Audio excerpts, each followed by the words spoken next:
మనం ఒక ఇన్సూరెన్స్ కంపెనీకి వెళ్ళి ఆ భవిష్యత్తులో ఏదైనా ఎమర్జెన్సీ వస్తే పూర్తి రక్షణ ఉండాలి కదా అని ఆలోచించి ఒక పెద్ద ప్రీమియం పాలసీ తీసుకుందాం అనుకుందాం.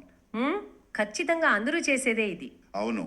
ఆ తర్వాత మన జీవిత కాలం అంతా నెల నెల వాళ్ళు అడిగిన ఆ భారీ మొత్తాన్ని క్రమం తప్పకుండా కడుతూనే ఉంటాం. రైట్. కానీ తీరా ఒక మెడికల్ ఎమర్జెన్సీ వచ్చి హాస్పిటల్లో చేరినప్పుడు ఆ కంపెనీ వాళ్ళు వచ్చి, సార్ మీరు ప్రీమియం ఎంత కట్టినా సరే మా నిబంధనల ప్రకారం మీకు సాధారణ బేసిక్ కవరేజ్ మాత్రమే ఇస్తాం అని చెప్తే అసలు ఎలా ఉంటుంది? ఓహ్, అది చాలా అన్యాయంగా అనిపిస్తుంది. మనం చేసిన పొదుపుకు అసలు అర్థమే లేకుండా పోతుంది కదా. ఎగ్జాక్ట్లీ.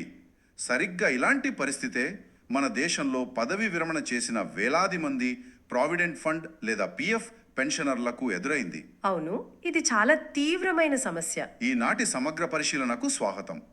ఈరోజు పర్వీన్ కోహ్లీ గారు పంచుకున్న కొన్ని కీలకమైన న్యాయ పత్రాలను మనం లోతుగా విశ్లేషించబోతున్నాం. ముఖ్యంగా ఆ కేరళ హైకోర్టు ఇచ్చిన తీర్పు గురించి కదా. కరెక్ట్. 2026 జూలై 22న కేరళ హైకోర్టులో జస్టిస్ గోపీనాథ్ పి గారి బెంచ్ వెలువరించిన సిడబ్ల్యూపి 5300 ఆఫ్ 2023 అనే చారిత్రాత్మక తీర్పు పత్రాలు ఇవి. అవును, ఆ పత్రాలు చూశాను. ఈ పత్రాల మొదటి పేజీలోనే హార్టీ కంగ్రాచ్యులేషన్స్ అంటే హృదయపూర్వక అభినందనలు అనే ఒక పెద్ద సందేశం కనిపిస్తోంది. అసలు ఆ అభినందనల వెనుక ఉన్న అసలు కథ ఏమిటి అనేది మనం ఈరోజు విడమర్చి చూద్దాం. తప్పకుండా. అసలు ఈ విజయం వెనుకున్న ఆ మెకానిజం ఏమిటో అర్థం చేసుకోవడం చాలా ముఖ్యం. అవును, అది ఎలా జరిగిందో చెబుతారా? అంటే పర్వీన్ కోహ్లీ గారి సందేశం కేవలం ఒక చిన్న న్యాయపరమైన విజయాన్ని మాత్రమే సూచించడం లేదు. సెప్టెంబర్ 1, 2014కి ముందు రిటైర్ అయిన ఉద్యోగులకు ఒక పెద్ద అడ్డంకిని ఈ తీర్పు బద్దలు కొట్టింది. ఒక్క నిమిషం. ఇక్కడ ఈ సెప్టెంబర్ 1, 2014 అనే తేదీ పదే పదే వినిపిస్తుంది. దాని ప్రాముఖ్యత ఏంటి? చెబుతాను. అసలు ఈ ఉద్యోగులు తమ సర్వీస్లో ఉన్నప్పుడు ఏదో ఒక తక్కువ పరిమితికి కాకుండా తమ వాస్తవ వేతనం అంటే యాక్చువల్ శాలరీ ఆధారంగా పిఎఫ్కు చందా చెల్లించారు. రైట్. అంటే వాళ్ళ పూర్తి జీతం మీద కట్టారన్నమాట. అవును, కానీ రిటైర్ అయిన తర్వాత వారికి ఆ నిష్పత్తిలో పెన్షన్ ప్రయోజనాలు నిరాకరించబడ్డాయి. ప్రభుత్వం సరిగ్గా ఆ 2014 తేదీ దగ్గర ఒక గీత గీసి ఆ తేదీ కంటే ముందు రిటైర్ అయిన వారిని ఒక చట్రంలో బంధించేసింది. చూస్తుంటేనే ఇది చాలా పెద్ద అన్యాయం అనిపిస్తోంది. కానీ ఈ అన్యాయం యొక్క తీవ్రతను మనం నిజంగా అర్థం చేసుకోవాలంటే అసలు ఈ పిఎఫ్ లెక్కలు ఎలా పనిచేస్తాయనేది చూడాలి కదా. ఖచ్చితంగా. ఈ మొత్తం వివాదానికి మూల కారణం ఆ పిఎఫ్ విరాళాలు లెక్కించే విధానంలోనే ఉంది. అంటే చట్టపరంగా ఎంప్లాయీస్ ప్రావిడెంట్ ఫండ్ నిబంధనల ప్రకారం ఎలా ఉంటుంది? చట్టపరంగా చూస్తే పెన్షన్ ఫండ్కు మళ్లించే చందా ఒక నిర్దిష్టమైన వేతన పరిమితిపై, అంటే దాన్ని వేజ్ సీలింగ్ అంటారు, ఆ సీలింగ్ పై మాత్రమే లెక్కించబడుతుంది. ఓకే, ఆ సీలింగ్ ఎంత ఉండేది? ఒకప్పుడు ఈ పరిమితి నెలకు 6,500 రూపాయలుగా ఉండేది. ఆ తర్వాత దాన్ని 15,000 రూపాయలకు పెంచారు. అంటే దీని అర్థం ఒక ఉద్యోగి నెలకు 50,000 రూపాయలు సంపాదిస్తున్నా సరే యాజమాన్యం ఆ 15,000 పరిమితి మేరకే పెన్షన్ ఫండ్కు డబ్బులు జమ చేస్తుందా? ఎగ్జాక్ట్లీ. మిగిలిన వాస్తవ జీతంపై పెన్షన్ ఫండ్కు లెక్కించరు. ఆ వేతన పరిమితికి మించి సంపాదిస్తున్నప్పటికీ వారి పెన్షన్ మాత్రం ఆ తక్కువ సీలింగ్ ఆధారంగానే నిర్ణయించబడుతుందన్నమాట. ఇది వినడానికే కొంచెం వింతగా ఉంది. అవును, కానీ ఈ పత్రాల్లో చూస్తే వీరు తమ వాస్తవ వేతనం మీద, అంటే ఆ సీలింగ్ పరిమితిని దాటి పిఎఫ్ కట్టారు. అదే నా డౌట్ కూడా. చట్టంలో పరిమితి ఉన్నప్పుడు వాళ్ళు పూర్తి జీతం మీద ఎలా కట్టగలిగారు? అక్కడే అసలు ట్విస్ట్ ఉంది. చట్టంలో ఒక మినహాయింపు లేదా ఒక వెసులుబాటు ఉంది. దాన్ని జాయింట్ ఆప్షన్ అంటారు. జాయింట్ ఆప్షన్ అంటే ఉద్యోగి యాజమాన్యం ఇద్దరూ కలిసి తీసుకునే నిర్ణయమా? కరెక్ట్. ఇద్దరూ అంగీకరిస్తే ఆ 15,000 పరిమితిని పక్కన పెట్టి ఉద్యోగి తీసుకుంటున్న వాస్తవ వేతనం ఆధారంగానే పిఎఫ్కు పెన్షన్ ఫండ్కు అధిక మొత్తంలో చందా చెల్లించవచ్చు. ఓ, అది చాలా మంచి ఆప్షన్ కదా. అవును, ఈ కేసులోని పిటిషనర్లు అందరూ దశాబ్దాల పాటు సరిగ్గా అదే చేశారు. తమ వాస్తవ వేతనం మీద భారీ మొత్తంలో పొదుపు చేశారు. మరి అలాంటప్పుడు వాళ్ళు రిటైర్ అయినప్పుడు తాము కట్టిన ఆ పెద్ద మొత్తానికి తగ్గట్టుగానే కదా అధిక పెన్షన్ రావాలి. అది లాజికల్గా సరైనదే కదా. అవును, మనం ఎక్కువ డబ్బులు కడితే భవిష్యత్తులో ఎక్కువ రిటర్న్స్ రావాలనేది కనీస ఆర్థిక సూత్రం. ఆర్సి గుప్తా జడ్జ్మెంట్ కూడా ఇదే చెప్పింది. అవును, ఈ పత్రాల్లో నాకు ఆర్సి గుప్తా జడ్జ్మెంట్ గురించి ప్రస్తావన కనిపిస్తోంది. దాని గురించి కొంచెం వివరిస్తారా? ఈ పత్రాల ప్రకారం వాస్తవ వేతనంపై ఎవరైతే చందా చెల్లించారో వానికి ఆ అధిక పెన్షన్ ప్రయోజనాలు పొందే హక్కుందని గతంలోనే ఆర్సీ గుప్తా కేసులో స్పష్టమైంది. రైట్. మీరు ఎక్కువ కట్టారు కాబట్టి మీకు ఎక్కువ పెన్షన్ రావాలి అని ఆ తీర్పు తేల్చి చెప్పేసింది. 2014 చట్ట సవరణం మధ్యలో వచ్చి మొత్తం సమీకరణాన్ని మార్చేసింది. అదెలా? ఆ సవరణ అసలు ఏం చేసింది? 2014 సెప్టెంబర్ 1న ప్రభుత్వం ఈ పిఎఫ్ నిబంధనలకు ఒక సవరణ తీసుకొచ్చింది. ఈ సవరణ ఏం చేసిందంటే ఒక కఠినమైన కట్ ఆఫ్ తేదీని విధించింది. కట్ ఆఫ్ తేదీ అంటే ఆ తేదీకి ముందు రిటైర్ అయిన వాళ్ళ పరిస్థితి ఏంటి? వాళ్ళ విషయంలో ఈపీఎఫ్ఓ ఒక అత్యంత సంకుచితమైన వాదనను తెరపైకి తెచ్చింది. వాస్తవ వేతనంపై అధిక పెన్షన్ పొందాలంటే ఆ కొత్త నిబంధనల ప్రకారం మళ్ళీ ఒక కొత్త ఆప్షన్ ఫారం నింపాలని వాదించింది. ఇదెక్కడ న్యాయం? ఒక వ్యక్తి ఆ సవరణకు ఒక్క నెల ముందు రిటైర్ అయ్యాడు అనుకుందాం. అతడు 30 ఏళ్ల పాటు తన వాస్తవ వేతనం మీద డబ్బులు కడుతూనే ఉన్నాడు. తీరా రిటైర్ అయ్యాక అతడు సర్వీసులో లేని సమయంలో వచ్చిన కొత్త రూలు ప్రకారం ఫారం నింపలేదని చెప్పి నీకు బేసిక్ పరిమితి మీదే పెన్షన్ ఇస్తాం అని సిస్టమ్ చెబితే ఎలా ఉంటుంది? వాళ్ళ ఆర్థిక ప్రణాళిక మొత్తం ఒక్క దెబ్బతో కుప్పకూలిపోయినట్లే కదా. మానవ విషాదం ఏమిటో మనకు అర్థమవుతుంది. నిజమే. నేను ఈ లీగల్ డాక్యుమెంట్స్ చదువుతున్నప్పుడు ఆ పేర్ల జాబితా చూసి చాలా ఆశ్చర్యపోయాను. ఈ కాగితాల వెనుక నిజమైన మనుషులున్నారు. అవును, వాళ్ళు ఎవరో తెలిస్తే మనం దీని తీవ్రతని ఇంకా బాగా అర్థం చేసుకోవచ్చు. ఉదాహరణకు కె కృష్ణకుమార్ గారి వయస్సు 67 ఏళ్ళు, మాథ్యూ శామ్యల్కి 67 ఏళ్ళు, టి నారాయణన్ వయస్సు 71, అలాగే సరమ్మ చార్ల్స్ వయస్సు 72 ఏళ్ళు. వీరెవరో పెద్ద మల్టీనేషనల్ కార్పొరేట్ కంపెనీలకు చెందిన సీఈఓలు కారు. అవును, వాళ్ళు పనిచేసిన సంస్థల నేపథ్యం కూడా చాలా ముఖ్యం. Correct. Hindustan organic chemicals, Kerala tourism development corporation, Milma అంటే ఆ milk producers union, HMT machine tools లాంటి సంస్థలివి. అంటే వీరంతా పబ్లిక్ సెక్టార్ యూనిట్లు లేదా ఫ్యాక్టరీలలో పనిచేసిన సాధారణ ఉద్యోగులన్నమాట. అవును. అకౌంటెంట్లు, క్లర్కులు, ఫ్యాక్టరీ కార్మికులు తమ జీవిత కాలంలో అత్యుత్తమ సమయాన్ని ఆయా కర్మాగారాల్లో గడిపిన సామాన్యులు. ఈ వివరాలు ఎందుకు ముఖ్యమంటే ఒక మిల్క్ ఫ్యాక్టరీలోనో టూరిజం బోర్డులోనో పనిచేసే ఒక సాధారణ ఉద్యోగి వాస్తవ వేతనం మీద పిఎఫ్ కట్టడానికి నిర్ణయించుకున్నారంటే వారు తమ ప్రస్తుత ఆదాయంలో ఒక పెద్ద భాగాన్ని వదులుకున్నట్లే. రైట్. చేతికొచ్చే డబ్బును త్యాగం చేసి వృద్ధాప్యం సాఫీగా సాగిపోవాలని భవిష్యత్తు కోసం పొదుపు చేశారు. కానీ తీరా విశ్రాంతి తీసుకోవాల్సిన 70 ఏళ్ల వయసులో వారు పెన్షన్ ఆఫీసుల చుట్టూ కోర్టుల చుట్టూ తిరగాల్సి రావడం నిజంగా బాధాకరం. కానీ ఇక్కడే ఒక అద్భుతమైన విషయం జరిగింది. ఎవరికి వారు ఒంటరిగా విడిపోయి సైలెంట్గా రాజీ పడిపోలేదు. పత్రాల్లో స్పష్టంగా ఉంది.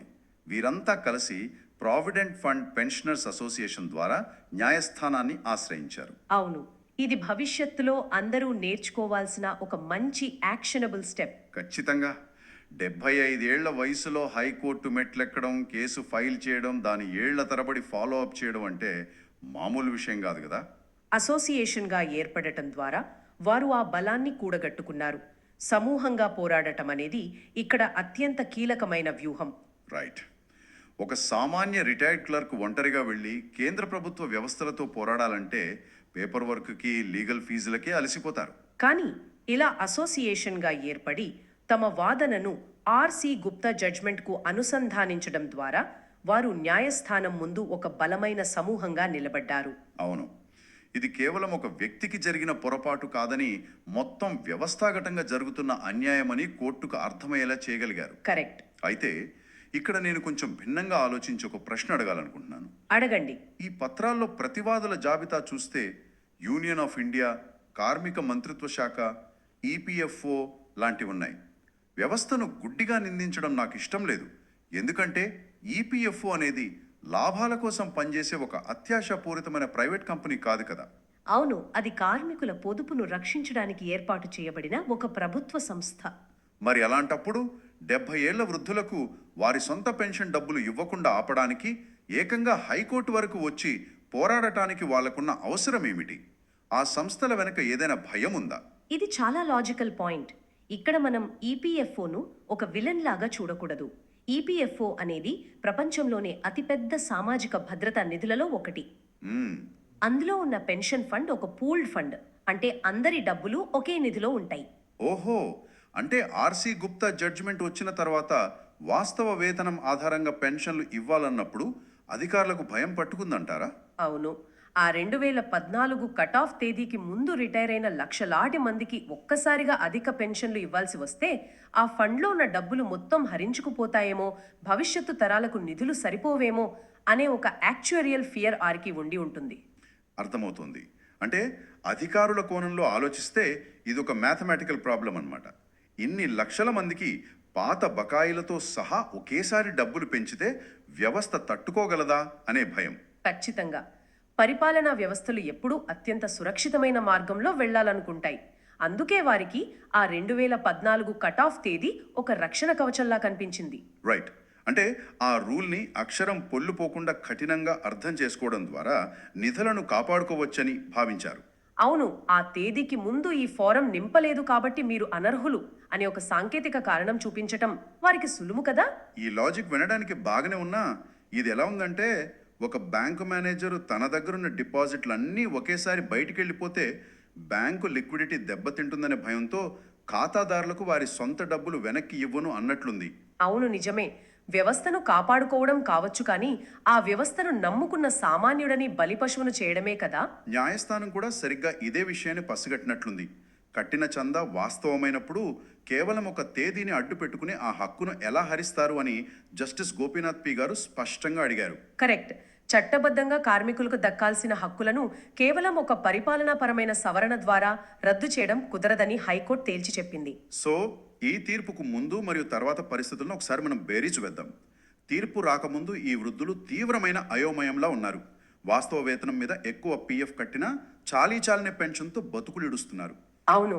మరి తీర్పు వచ్చిన తర్వాత పరిస్థితి ఎలా మారింది? పత్రం మొదటి పేజీలో చెప్పినట్లు వారికి ప్రాక్టికల్గా చేతికందే ప్రయోజనం ఏమిటి? ఈ తీర్పు తర్వాత పరిస్థితులు పూర్తిగా మారిపోయాయి. ఇప్పుడు ఈపీఎఫ్ఓ అధికారులు ఆ పాత కట్ ఆఫ్ తేదీ సాకును పక్కన పెట్టాలి. అంటే పెన్షన్ను తిరిగి లెక్కించాలా? అవును. ఈ పిటిషనర్లు సర్వీస్లో ఉన్నప్పుడు వాస్తవంగా ఎంత వేతనంపై పీఎఫ్ చందా చెల్లించారో ఆ పూర్తి వేతనాన్ని ఆధారంగా చేసుకుని వారి పెన్షన్ను మళ్ళీ క్యాలిక్యులేట్ చేయాలి. ఓ అద్భుతం! దీనివల్ల చాలా మందికి వారి నెలవారీ పెన్షన్ రెట్టింపయ్యే అవకాశం ఉంది కదా. ఖచ్చితంగా. అంతేకాకుండా ఇన్ని సంవత్సరాలుగా వారికి తక్కువగా చెల్లించిన దానికి సంబంధించిన బకాయిలు అంటే అరియర్స్ కూడా లభిస్తాయి. ఇది ఆర్థికంగా వారికి ఒక పెద్ద ఊరట. నిజంగానే అద్భుతమైన విషయం. ఇది ఒక వ్యక్తికి వృద్ధాప్య దశలో అత్యంత అవసరమైన ఆర్థిక భద్రతను తిరిగి ఇస్తుంది. పర్వీన్ కోహ్లీ గారి సందేశంలో అంతటి ఉత్సాహం కనిపించడానికి ఇదే ప్రధాన కారణం కదా. నంపై పోరాడి సాధించిన నైతిక విజయం. మరి ఇది భవిష్యత్తులో పని ప్రదేశాలలో రాబోయే మార్పులకు ఎలా దారి చూపుతుందనుకుంటున్నారు? ప్రస్తుత ఉద్యోగులకు ఈ పత్రాలిచ్చే సందేశం ఏమిటి? ఈ తీర్పు ద్వారా యాజమాన్యాలకు ఈపీఎఫ్ఓకి ఒక స్పష్టమైన సంకేతం వెళ్ళింది. విధానాలు ఏవైనా సరే అవి ఉద్యోగుల వాస్తవ ఆర్థిక భాగస్వామ్యాన్ని గౌరవించేలా ఉండాలి. రైట్. ఇక ప్రస్తుత ఉద్యోగుల విషయానికొస్తే ప్రతి ఉద్యోగి తమ పీఎఫ్ కాంట్రిబ్యూషన్ ఎలా లెక్కించబడుతుందో తెలుసుకోవాలి. అది బేసిక్ సీలింగ్ మీద కడుతున్నారా లేక వాస్తవ వేతనం మీద కడుతున్నారా అన్న విషయాలపై పూర్తి అవగాహన పెంచుకోవాలి. అంటే కేవలం జీతం రాగానే పిఎఫ్ కట్ అయిందా లేదా అని చూసుకోవడం మాత్రమే కాదు, ఆ కట్ అయిన విధానం వెనుక ఉన్న లెక్కలు తెలుసుకోవాలి. అవును. అలాగే ఏ రోజైనా వ్యవస్థ మనకు అన్యాయం చేస్తోందనిపిస్తే ఒంటరిగా కాకుండా ఇలాంటి అసోసియేషన్స్ ద్వారా సామూహికంగా న్యాయ పోరాటం చేయవచ్చు అనే భరోసాని తీర్పిచ్చింది. ఖచ్చితంగా. పరిపాలనాపరమైన చిక్కుముళ్లను న్యాయ వ్యవస్థ ఎంత స్పష్టంగా విప్పుతుందో అనడానికి ఈ తీర్పు ఒక ఉదాహరణ. ఈనాటి పరిశీలనలో మనం చాలా లోతైన విషయాలను చర్చించాం. అవును. వ్యవస్థాగతమైన నియమాలకు వాస్తవిక న్యాయానికి మధ్య జరిగిన ఒక సుదీర్ఘమైన సంఘర్షణ ఇది. అంతిమంగా శ్రమకు చేసిన పొదుపుకు న్యాయం జరిగింది. అయితే ముగించే ముందు ఒక కీలకమైన ఆలోచనను పంచుకోవాలనుకుంటున్నాను. కేరళ హైకోర్టు ఇచ్చిన ఈ చారిత్రాత్మక తీర్పు కేవలం ఆ రాష్ట్రానికో లేదా ఆ పత్రాల్లో ఉన్న కొద్ది మంది పిటిషనర్లకు మాత్రమే పరిమితం అవుతుందా? ఇది చాలా ఇంట్రెస్టింగ్ పాయింట్. దేశవ్యాప్తంగా వివిధ సంస్థల్లో పనిచేసి సరిగ్గా ఇదే కట్ ఆఫ్ తేదీ కారణంగా తమ అసలైన పెన్షన్కు నోచుకోక ఇబ్బంది పడుతున్న లక్షలాది ఇతర రిటైర్డ్ ఉద్యోగులకు ఈ తీర్పు ఒక నాంది పలుకుతుందా? కేంద్ర వ్యవస్థలు ఈ ఒక్క తీర్పుతో దేశవ్యాప్తంగా తమ విధానాలను మార్చుకుంటాయా లేక ప్రతి చోట ఇలా కోర్టు మెట్లు ఎక్కాల్సిందేనా? కాలమే సమాధానం చెప్పాలి.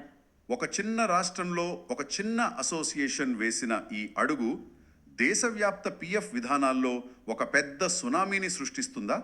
మీరే ఆలోచించండి. మరొక ఆసక్తికరమైన అంశంతో మళ్ళీ కలుద్దాం.